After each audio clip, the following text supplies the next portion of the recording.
ఏపీలో మూడో రోజు పెన్షన్ల పంపిణీ కష్టాలు కొనసాగాయి. వృద్ధుల కష్టాలన్నీ ఇన్ని కావు. ఉదయాన్నే బ్యాంకులకు క్యూ కట్టిన వృద్ధులు, వికలాంగులు ఎర్రటి ఎండలో తీవ్ర ఇబ్బందులు పడ్డారు. పెన్షన్ల కోసం ఉదయం నుంచి సాయంత్రం వరకు బ్యాంకు ముందే పడిగాపులు కాశారు.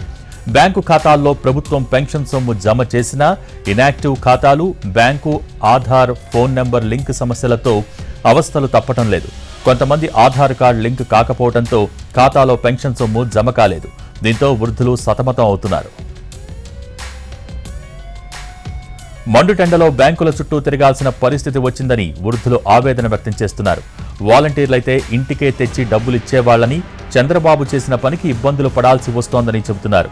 ఇంకెన్నాళ్లు ఈ తిప్పలు మాకు అంటూ అసహనం వ్యక్తం చేస్తున్నారు. ఇప్పటికే పలు జిల్లాల్లో పెన్షన్ కోసం వెళ్లి వృద్ధులు ప్రాణాలు కోల్పోవటం తీవ్ర విషాదాన్ని నింపింది.